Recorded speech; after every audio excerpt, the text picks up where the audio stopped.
doit mettre sur pied une dans un état de droit, il y a une justice indépendante.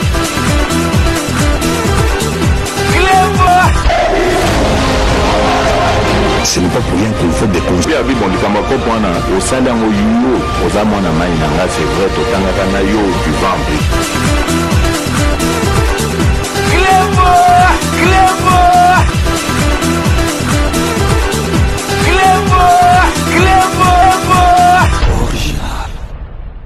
Salut et bienvenue sur Clébois Original. Merci de votre fidélité. 5 minutes avec César Ngadi, que tout le monde est d'accord et il en restera ainsi pendant très longtemps. Boyebi ke to zongi déjà na Katia Masolo to Pemaki Muke mais septembre ezali reprise pour na batunyo surtout to zongi na Katia Masolo. 5 minutes na biso ya lelo ezali to kolobela parce que to éveiller conscience ya peuple congolais. Batika kokota na distraction. Batika kokota na distraction. Tous à la concentrer na développement ya mboka. Oyo ezali kosalama na président de la République Fachi Beton. Ndenge na yesaki binoka ke soki to raté décollage na biso na Fachi Beton. Boye bake mboka wana ekobongaka lisusu te. Parce que si Fachi Beton akutaki mboka wana bato bazali ko comprendre te akutaki on a li boulou po na ko bimisa on ko tiango na likolo donc il faut ezwa temps mais tant masolo to eko vanda carré ba congolais bo kansate ke ou bien fanatisme ou bien chauvinisme donc to ko sepela. Donc, c'est la siko ezali période moko oyo ezali ya pas si c'est normal parce que to 8 na musika mais avant na banda sujet na biso ya lelo na kosela la bino mise au point oyo na mesana toujours kosala soki émission elekaki nazali na makambo ya ko bakisa par rapport à précédente émission na zongaka lisusu na epsaki bino ke l'émission eleki to talaki masolo oyo ya etali salaire ya ba député na biso congolais ndenge Martin Fayulu oyo ndoki il y a Congo, donc l'un y a Bandoki, Yazali, donc numéro 1 à Bandoki, il y a Congo, où il y a Congo et Bongate. Il y a Bino que Bolanda a été, Fayou Lazali bipolaire. Il y a une période où calme, si vous avez qui si bien allez, à côté de la période où akoloba n'importe quoi akozala na monde na ye ngona nazo senga na bato bazalaka pembeni ya Martin Fayulu ba conseiller akaye na mwasi na ye ba yebisaka amelaka ba kisi parce que soka meli ba kisi te boyi ba bipolaire bazalaka na masolo mo kaza na monde na ye azo créer ba makambo na ye moko boye bo mona ki salaire ba député ezali 21 000 te ndenge ya lobaki to lakisaki bino preuve ya donc bulletin ya salaire ya député ya mboka na biso na lingi na lakisa bino pour comprendre. Ce qui tozali koloba salaire, c'est salaire. Tozali koloba avantage te. Ezali salaire. Neti awa bazali koloba député en akata France, député à France, azoaka 7 000 €. Mais azali na avantage mususu na pembeni oyo ko etinda ke akende donc eko matana ba 20 000. Donc ezali esala mandengo nazali kolakisa bino na ba image bino moko botala député à France, député français. Salaire à Zouakana, avantage au Yazalakanango pour comprendre que député ya Mokili Mobimba, ils allaient fatiguer Moutou à Salaki, Masolo wana que député à Zouakambongo wana, pe azana avantage wana, Binomoko Bolanda na Bilili, député ya France, Mbongo Azouaka, na Moussala naye na Assemblée nationale. Donc restez connectés sur Clébois Original, on revient tout de suite.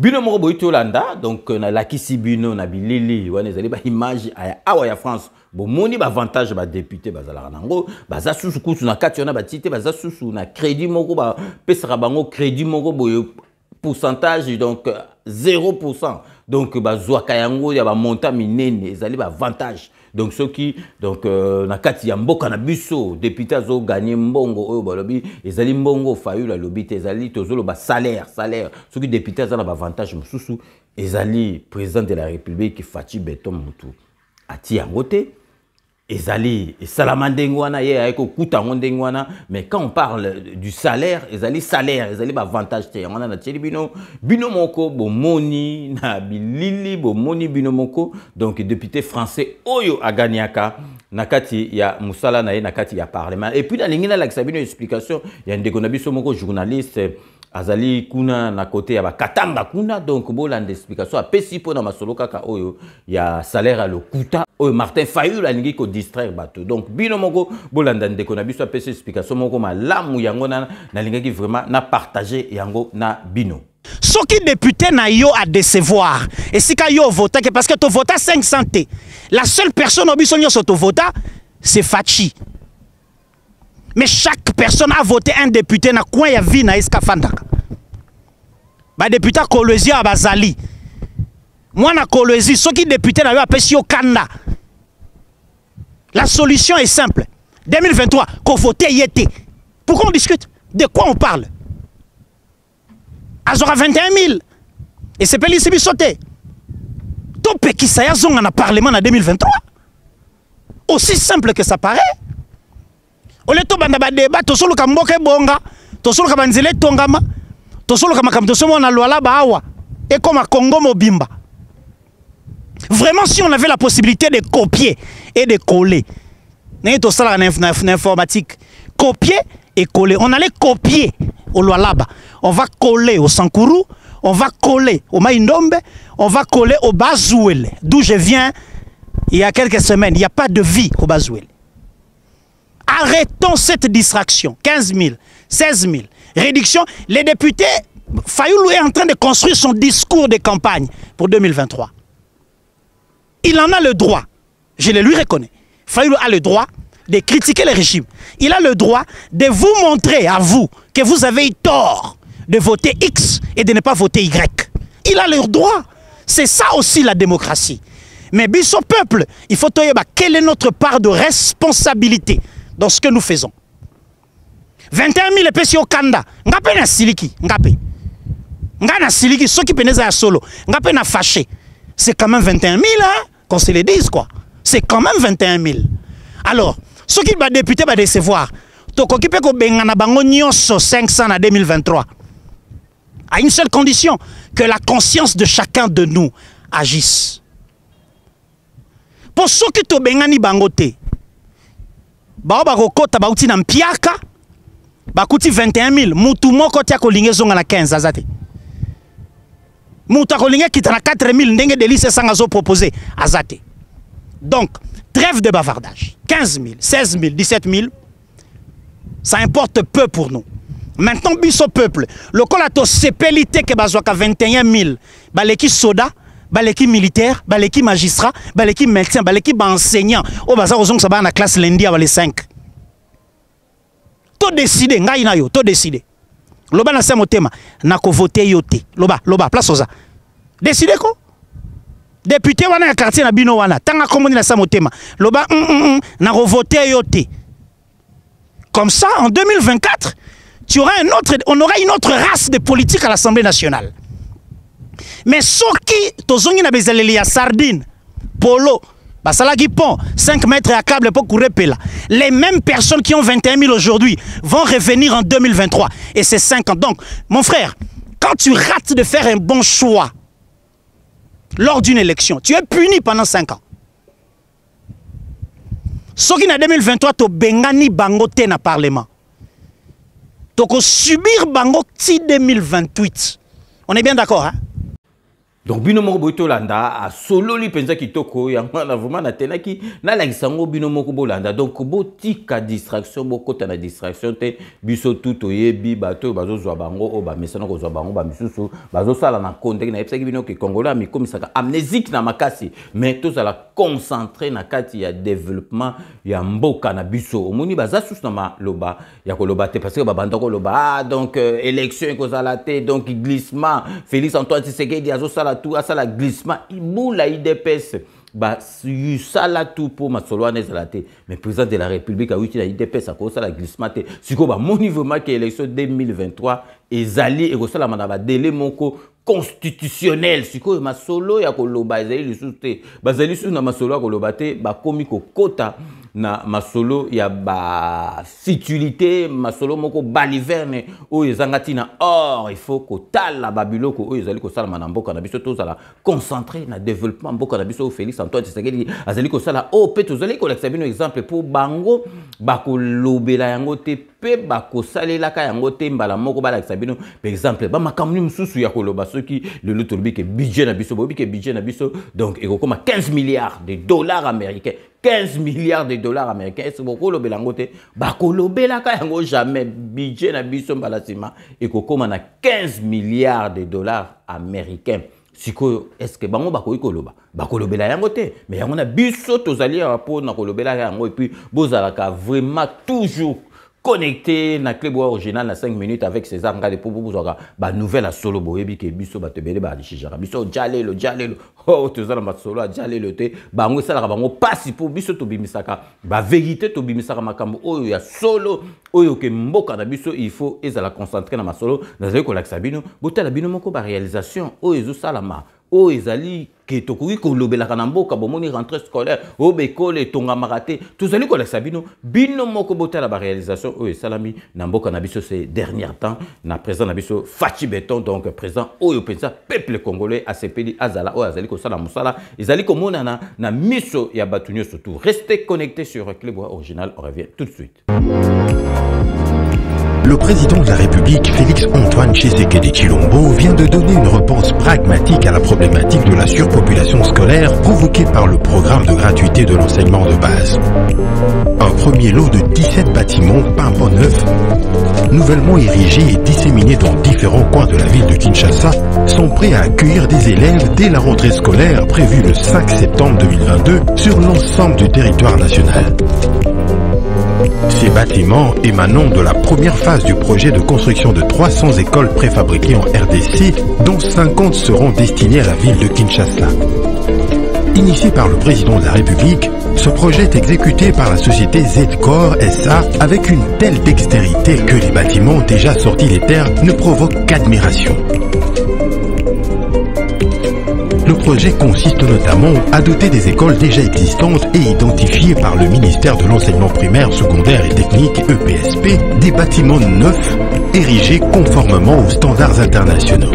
Ces bâtiments se composent de 6 salles de classe dotées de kits nécessaires, bancs, tableaux, bureaux de l'enseignant, d'une librairie disposée selon les règles de l'art, d'un bureau pour le proviseur et d'une salle de professeurs équipés tous des meubles adaptés. 10 blocs sanitaires avec des lavabos permettant aux usagers de se laver les mains et éviter ainsi les maladies des mains sales.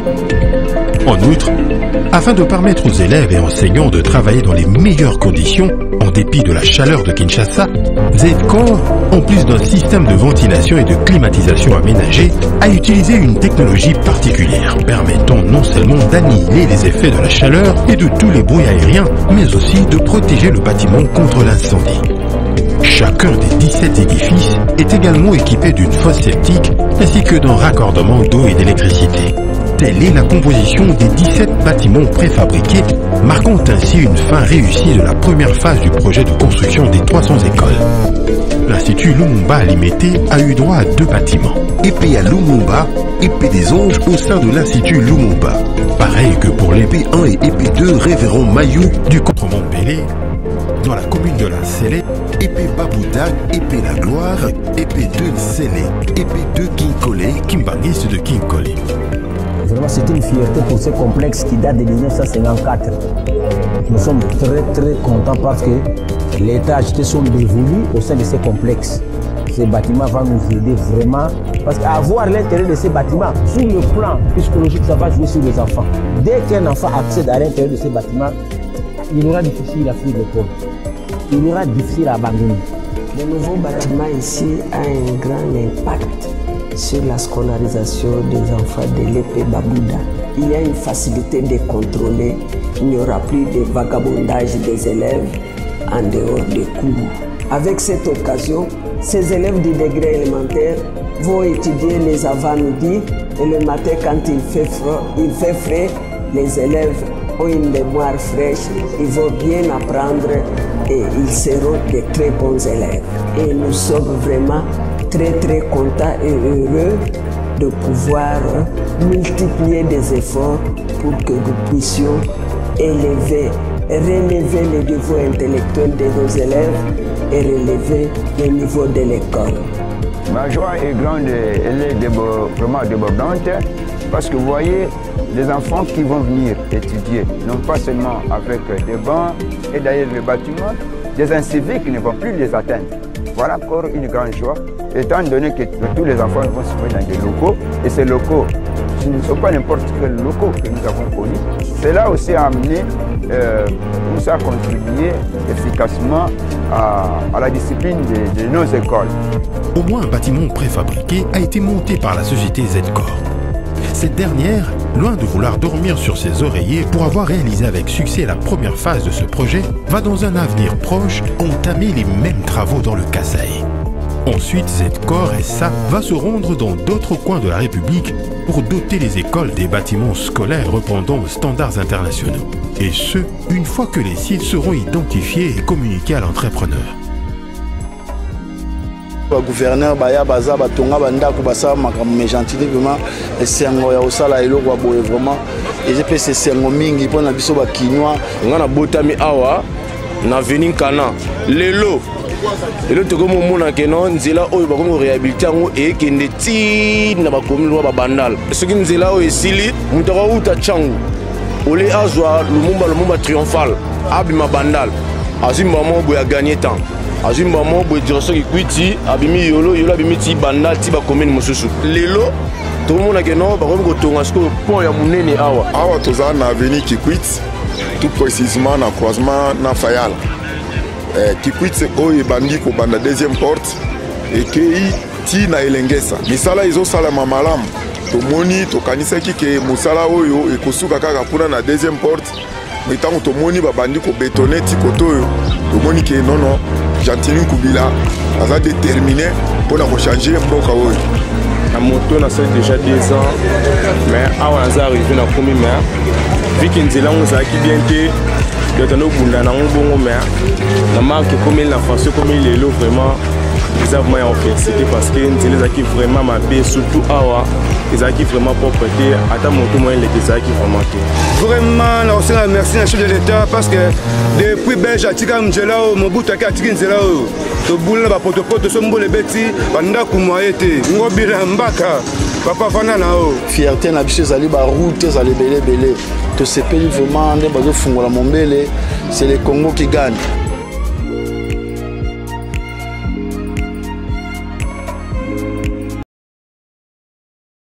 Occasion de la rentrée scolaire 2022-2023, la vice-ministre de la Défense nationale et ancien combattant, Séraphine Kilubu-Kutuna, a effectué une ronde dans les différentes écoles de camps militaires situées à Kinshasa pour s'assurer de l'effectivité de la rentrée scolaire en milieu des hommes en uniforme. Nous voulons remercier le chef de l'État, le président de la République et commandant suprême de l'armée congolaise, le premier ministre. Nous vous remercions pour tout ce que vous faites pour les enfants des militaires. Les militaires sont au front. Nous sommes ici, nous tous que nous sommes là avec leurs enfants. Donc qu'ils soient apaisés, nous sommes en train de travailler, chacun ce qui lui concerne par rapport à ses tâches. Il n'y a rien qui soit en paix là où ils sont, qui se battent pour la nation et nous sommes ici pour nous occuper de leur famille. Elle a fait les constats de la réhabilitation de certaines écoles, mais aussi de la construction d'autres nouvelles écoles et, à cet effet, remercie les chefs de l'État et rassure les militaires de la promptitude du gouvernement à garantir l'éducation de leurs enfants. Binomoro Bolandi, donc, bokanisate ke ba chaîne mususu ekolakisa masolo oyo surtout ba chaîne ya bandoki. Ekolakisaka jamais masolo oyo bowuti komona bomoni ke musala ezali kosalama kalate bokomona wa courant ekozala eloko moko donc ya masolo kala mai ekozala eloko moko masolo kala parce que bomoni bazali ko moderniser ko zongisa ba masolo surtout donc tiango na ba norme moko oyo penza tangami ba norme internationale parce que ba tio ya mai ya kala surtout depuis époque coloniale ba installation électrique ya kala donc fatia ye donc bazako sala masolo sika kalate déjà bomoni ba côté kuna il y a régie des autres côtés à Lemba au basali wana donc côté tout wana ti abandili ba mai tout et fongwami kalate beaucoup la régie des autres côté mususu ya mbinja wana ko alimenter mbinja na ba selemba ona ba kitambo et ko opérationnel donc bozala kaka calme parce que Congolais yebi eloko alingite mais Congolais oya mayele bakoki ko na contre tati nazola sabino ka exemple moko esegisa ngai boule Congolais comme nango donc ezala batunie makamususu yazokota na makamususu bino moko botala Congolais la sele bino exemple ya image na mona kiango na TikTok esegisa nga makasi po bomona kaka Congolais donc makamuto ekomi Félix Antoine Tshisekedi Félix Antoine Tshisekedi toza ko comprendre bino bozali na pressé que mboka na biso et bongandoki parce que vous avez que Félix Antoine Tshisekedi Mutarbo Samboka bino moko bolanda boule ya Congolais ndenge komi. Monsieur. Ouais, bonjour. Et comment faire pour diminuer les embouteillages dans la ville de Kinshasa? Ben pour moi, il y a juste 4 choses à faire pour diminuer les embouteillages dans la ville de Kinshasa. La première des choses, le président doit d'abord revoir son entourage. Et puis changer les ministres de santé, changer les ministres des affaires étrangères, changer aussi les ministres de l'économie. C'est tout. Monsieur. Ouais, bonjour. Et comment faire pour diminuer les embouteillages dans la ville de Kinshasa? Ben pour moi, il y a juste 4 choses à faire pour diminuer les embouteillages dans la ville de Kinshasa. La première des choses, le président doit d'abord revoir son entourage. Et puis changer les ministres de santé, changer les ministres des affaires étrangères, changer aussi les ministres de l'économie. C'est tout. Bino moko bolandi et c'est qui c'est ngai makasi yangwana linga qui na partagé yangona bino donc avant de continuer masolo na biso to marquer une pause publicitaire et à ba partenaire na biso ndenge bino moko boyebi to banda toujours na Kodia Simon ezali donc société OEPC opportunité na bana mboka epesi chance surtout na diaspora difficulté na biso de la raneni soki to zongi na mboka ezali esika ya kolala na transport soki o sangisi biloko wana zolango solution oko vivre pepele na mboka bakoko donc boyebi combien de fois to sufraka awa na mboka poto ozali awa mbongo apasi ozali kotinda na bandeko batongela ondako ozali kotinda mais okomona ndako ezali ko avancer te mbongo bazali kolia yo pe moyen okeno kovanda kuna libele ezali te parce que awa ozali na mosala donc okomona makambo ezosala te nazali na exemple moko nazoyebisa bino ke ndeko na biso moko azalaka na poto azotinda bambongo na ye ya risque ya pasi batongela ye ndako na bandeko na ye boyebi eloko nini elekaki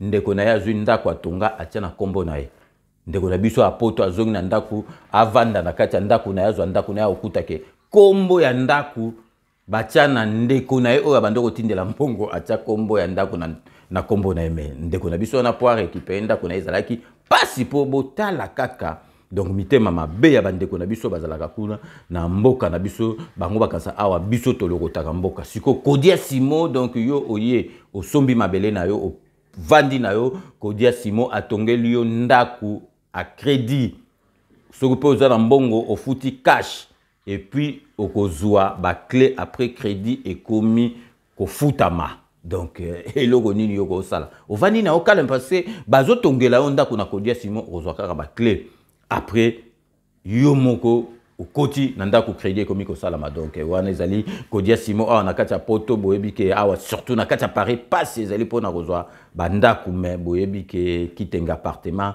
ezwa solution awa na kati ya Paris pona kozwa ndako asalaka na agence ndeko na biso azo privilégier bandeko na ye donc to comme un esprit wana parce que botala kaka bandibu ndeko bazala bandako ebele parce que ce qui a eu poste à privilégier pe kaka ba ndeko na ye puis bobo sanate donc wami business ya ndeko na biso Mireille Wankaki azosala musala moko vraiment a féliciter pour na aider bandeko na ye donc soko pesi biloko na yo ezala na bateau ezala na avion motema pio vanda calme donc merci une fois de plus na wami service ya ndeko na biso Mireille Wankaki donc tokei sikoyo na Sepela TV ezali décodeur ya bana mboka Sepela TV ezali décodeur moko avantage nango ezali nini ekovanda na kati ya ndako te esika nyonso tu okokende ezala na kisasa omemi yango branché yango na internet ozali kotala nyonso tu olingi otala et puis boyeba ke président de la République azali magistrat président de la République il faut ko aider na ba ONG, na ba association. Donc vraiment de konabiso Alidor Massamba à ça l'association na ye moko donc ONG na ye azali ko aider président de la République na misala oyo ya mboka. Donc tozali ko féliciter Alidor Massamba pe tosengi na batu mususu pe bazwa exemple ya Alidor Massamba. Et puis bobo sanate tozali na salon de coiffure na biso El Binto coiffure awa na kati ya Paris na Saint-Denis na rue Daniel Casanova kuna na Saint-Denis au Keyi kuna bakokata osuki. Donc vraiment na ba professionnel. Donc restez connectés sur Clébois Original. On revient tout de suite. Kilelo, kita part, pichu kitenge. Tu as pesa appartement na kacha poto. Solution monani. Ozana posa ya salle à concert, salle ya mariage, pichu kitenge appartement. Osala location ya restaurant, obenga kita part, pichu kitenge appartement. Ozana posa ya événement, au défilé de mode, oh ba mama ba roya réunion, oh soki nini. Pichu kitenge appartement kita part. Ozana besoin ya louer terrain. Oh na banda otumbaka ntaba na ngai na nenga poto zone industrielle. Kita part pichu kitenge appartement. Olingi ofungola ba bureau kita part pichu kitenge appartement. Numéro ya téléphone 0033 75 14 32 126. Benga na kita part pichu kitenge appartement. Olingi ko sala achat ya lupangu na poto. Ozana Kisasa, ozana Ngola, pichu kitenge. Ba kitenge ba ebele me wana kita part. Check.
Codiasimo vous propose un crédit immobilier. Vous êtes du Congo ou de sa diaspora? Vous désirez devenir propriétaire en RDC et faire construire votre maison en toute quiétude? Obtenez votre crédit, puis commencez son remboursement uniquement dès la livraison de votre maison. À la Cité Kimia, nos maisons seront toutes construites aux normes internationales. Située à seulement 25 minutes de l'aéroport de Njili, 10 minutes de Safari Beach, au cœur de cette cité moderne, vous y trouverez aussi un centre commercial avec plusieurs commerces de proximité. Nos bureaux sont situés au 173 avenue Mutombokachi, dans la commune de la Gombe, référence rond-point Forescom. Venez dès à présent réserver votre lot dans ce nouveau havre de paix à Maluku, ce nouvel Eldorado au Congo.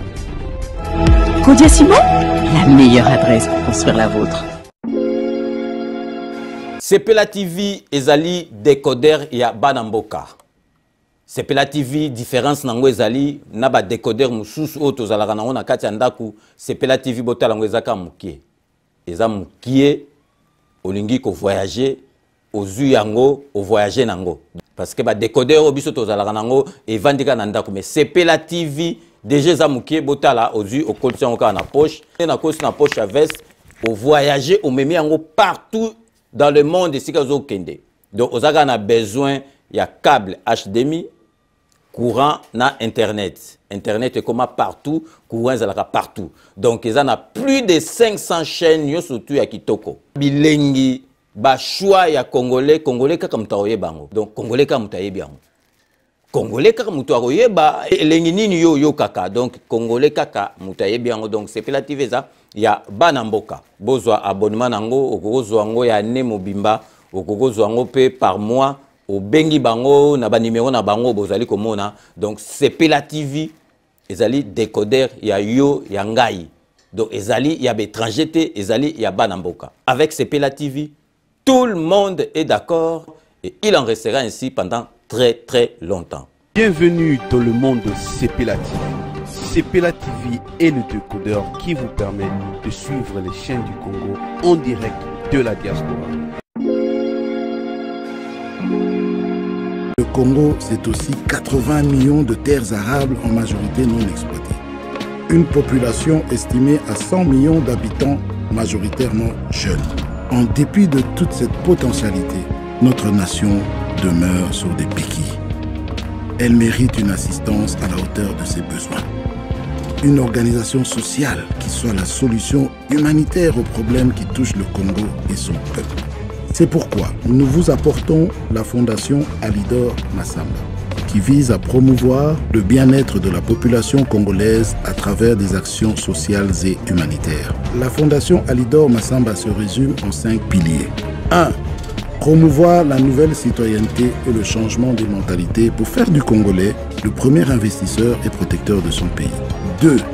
Réhabiliter, moderniser des écoles et construire des centres de formation technique en vue de promouvoir l'éducation pour tous, en particulier pour la jeunesse. 3. Réhabiliter, moderniser et équiper les centres hospitaliers pour l'amélioration des conditions sanitaires des Congolais. 4. Promouvoir l'autonomisation de la femme congolaise par la formation et l'accompagnement à l'entrepreneuriat dans l'agro-pastoral, la coupe et couture et d'autres domaines techniques. 5. Promouvoir l'épanouissement de la jeunesse par la création des centres de formation sportive, l'encadrement et promotion des talents. Le développement du Congo n'est pas l'affaire d'un seul homme. Nous n'avons que le Congo pour nous défendre et le Congo n'a que nous pour le défendre. Il ne tient qu'à nous d'offrir à nos enfants un monde meilleur. Il n'y a pas de fatalité. Laissons derrière nous le doute et le désespoir. Mes chers amis, ensemble, avec le courage, la détermination et la foi, travaillons pour le progrès du Congo. Que Dieu bénisse la République démocratique du Congo.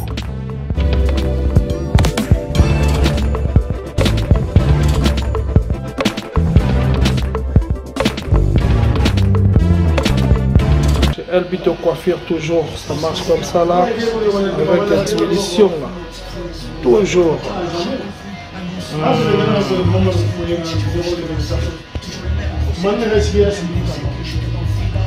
Salon number one, c'est Elbito Coiffure. Il coiffe avec sourire, il coiffe avec noblesse. C'est Elbito Coiffure.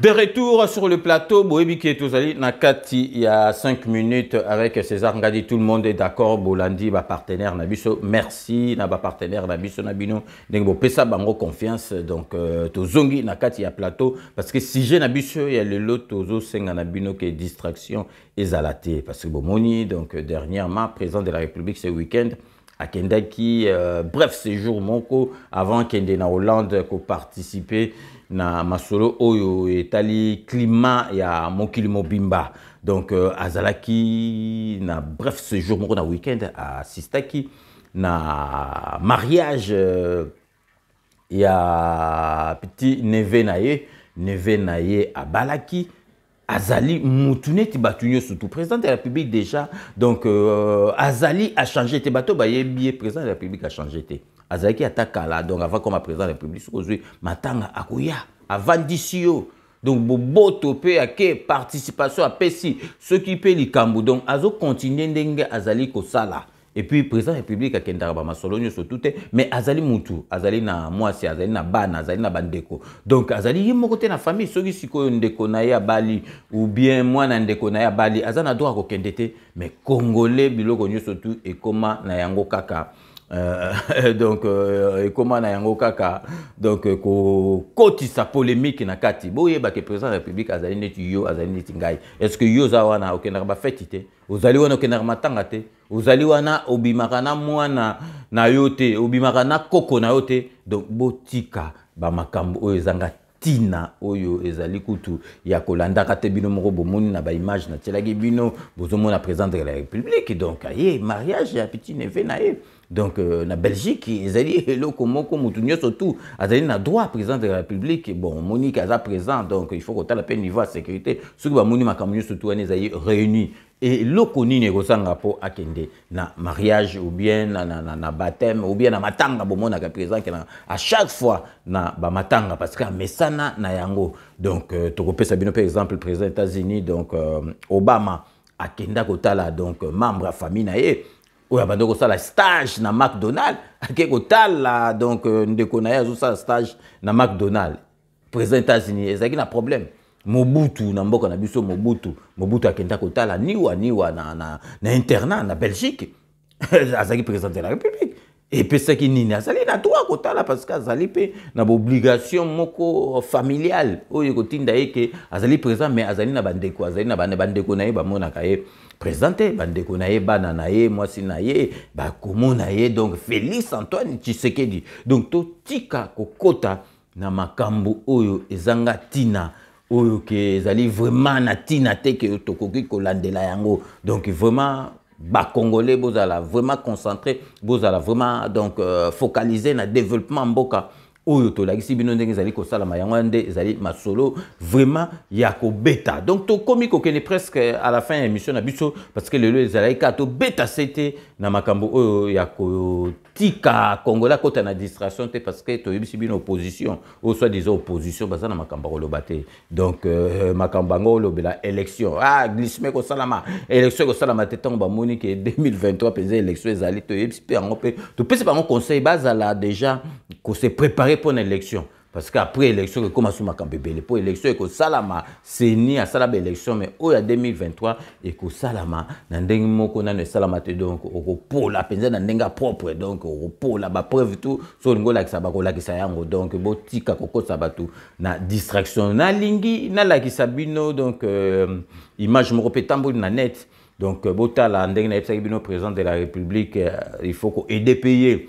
Na ba association na ba ONG après ça bino exemple il y a Alidor Massambo azosala musala nene zali ko sala mais ceux qui peut zali ko sala ndengwana sala ngo na ndenge ya malama zali ko lakisa bino donc bo mona ki bino mo na ba image etamboli partout pont moko ONG moko elingi ko inaugurer ONG ya mama na biso auto ko lakisa bino ezali pont ya Félix Antoine Tshisekedi était passé au baluka au pont na kamoku pour batu ba polémique était ngo bima atala pont oh boye tolobi déjà que ba moun na ba image mo balbo ministre akei ko inaugurer pour ministre était ezali mukonzi o président ya ONG wana akei ko inaugurer pour mais tozali ko pesa kaka conseil que ceux qui bosali mosali za la ONG il faut bo vérifier ngo ke za la ndenga malam to boite ko aider ndeko na bino ko aider peuple congolais ali malamu mais il faut ko salango na ndenge moko ya malamu parce que surtout tali penza pont wana ezalika kombo ya pont mais ça n'avait rien à voir na pont bino moko botala na bilili oyeleka ki na inauguration ya pont wana mitema ka nde na lobaka ONG eza ya ngai te, mais eza ya bino ba mama na ngai, eza ya bino ba yaya na ngai, baleki na ngai, ba papa na ngai. Bosimba yango, bosimba DGCF na mitema, bosimba nga na mitema, totambola elongo po molende na biso esa nini? Retenez qu'il y a quelques mois seulement, Maman Hurlaine Badila, des passages dans ses coins, avait trouvé ses ponts dans un état de délabrement très avancé et avait promis à la population.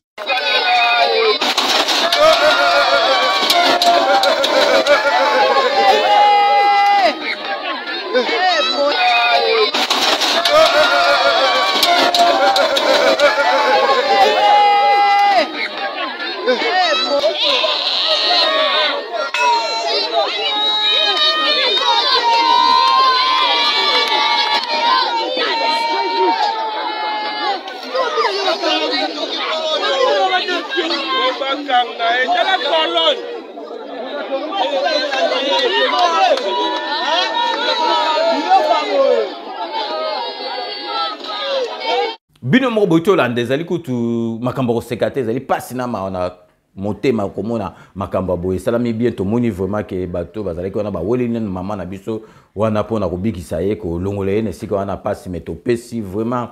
Donc, conseil, toujours conseiller que bateau, ça la ONG, tobi que vous allez na ba moyen et belete, vous allez vous ça la on a ba moyen na binomoko pour na aider peuple mais bo ça la ka masolo o bokoki ko sala, ce qui on go sala pont, sala penza pont, ce go sala te aider na ba moyen oyo au coquille ko sala. Donc vraiment avant tout sugisa émission na biso et le avant tout kota na ba dédicace ya bato balanda biso nazali ko ebisabino que dimanche le 19 dimanche 11 septembre on a 13h na Damari les Lys donc football loisir on a ebisagi bino dernièrement donc ekozala esengo mingi parce que BJP Melun bakobeta ndembo na bana ya Wembley FC bakowita en Angleterre bakoya awa ezali vraiment initiative moko ya malamu donc vraiment to sanganaka to kutanaka biso na biso ezala malamu donc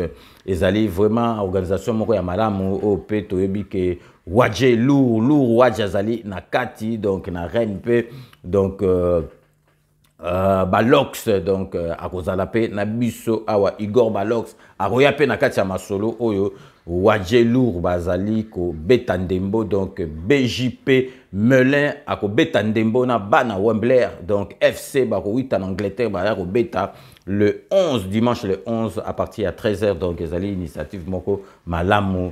Donc vraiment ezali esengo biso nyoso tout kozana donc avant to kota na ba remerciement na biso ya émission na biso ya lelo tozali ko souhaiter bon et joyeux anniversaire na Willy Sionga le grand producteur Willy Sionga o ti lelo azali ko sala musala na ye donc Willy Sionga donc masanga ya couper ya chic ya depuis lycée Tito Zuba diplôme Willy Sionga donc bienvenue na club ya ba 6 donc continue na kata masolo donc Willy Sionga ozali mutu moko malamu sans flatterie na émission na kata émission donc vraiment nzambe abatela yo donc vraiment mama ozali na kata ndaku abatela yo donc une fois de plus Willy Sionga le grand producteur bon et joyeux anniversaire. Donc siko tokoti na kati ya ba remerciement na biso ya ba dédicace na biso na lingi na ba o ezali ngai moko sous forme na ngai ya ba remerciement ndenge na remercier ka bato yo balandaka ngai pe ba edaka chaîne na biso ba ezali batu oyo ba yebaka tenga moko mutu na sala yango donc vraiment nazali ko remercier de to banda kaka na honorable Jean Moutala kuna na kati ya Londres honorable Jean Moutala merci na nyoso tout au sala rapport na 5 minutes avec César Ngadi donc tokei siko na kati Espagne pour na kopesa Beloti Mavungu vrai chéri Beloti Mavungu merci na nyoso tout au sala rapport na 5 minutes avec César Ngadi tozongi lisusu na kati ya Londres pour na kopesa Maria la beauté naturelle merci na nyoso tout au sala rapport na 5 minutes avec César Ngadi toujours na kati ya Londres tozali kopesa mbote na Jano Matundu merci na nyoso tout au sala rapport na 5 minutes avec César Ngadi tokotika à Londres sans pour autant couper sa félicitation mbote na José Kano qui kakamene Maître Wera Mukuna, Maître Raja Mouletoye awa nakati à Paris, nakati à France po nakopesa Lydie Matondo azali mwana mwasi oyo soki au koti TikTok okoko loupé parce qu'elle est la plus belle. Il y a moi si il y a Bassi nakati à TikTok donc Lydie Matondo donc la plus belle il y a TikTok donc merci.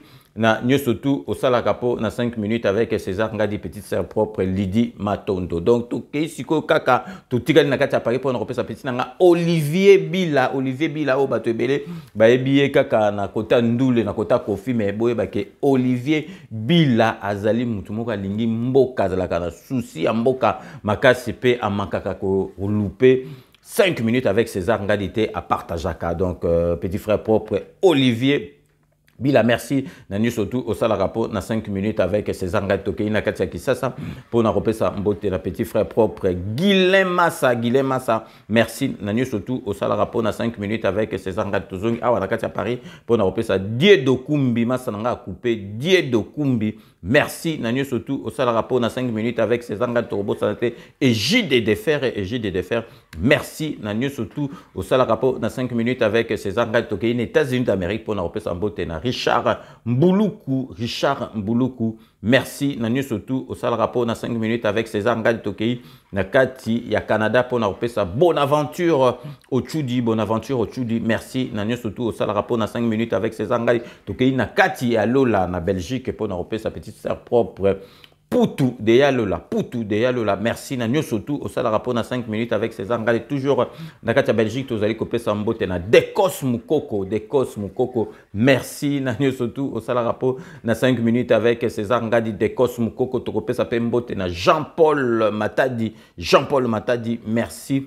Na surtout au sale rapport na 5 minutes avec César Ngadi Tozongi awa na kati ya Paris pour na repesa donc mbote na Fifi Filofaria, l'homme à la Mercedes, très propre, Fifi Filofaria. Merci, Nani surtout au sale rapport na 5 minutes avec César Ngadi Torobo, Sanate, administrateur, Nabiso, Chai Mukenge, Chai Wabalengela, mon voisin, Babi Kisinga, Nakati, ya Canada, Toko Bosanate, Jerry Mukuna, merci. Nani surtout au sale rapport na 5 minutes avec César Ngadi Boebi. Tosuk sera toujours na Dokotolo Nabiso Jean-Paul Jamba appelle ça Kabiso ba conseil ya kitoko na émission na Parlo Santé donc na sengi na bino bo s'abonner massivement na kati ya compte na ya YouTube pour na kolanda émission Oyo à Lobelaka Santé Nabiso. Donc c'est la fin de ce 5 minutes avec César Ngadi. Merci de l'avoir suivi. Nous allons nous retrouver avec grand plaisir dans 24 heures pour un nouveau numéro. D'ici là, portez-vous bien et à très bientôt. N'oubliez pas, tout le monde est d'accord et il en restera ainsi pendant très longtemps. Bobo Sanate Kanambe Akozwa Masolo Nambunchu Penadikos.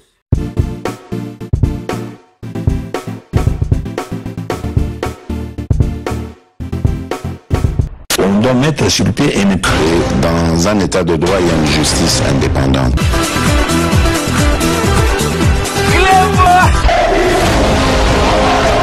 Ce n'est pas pour rien qu'il faut des conseils. C'est vrai,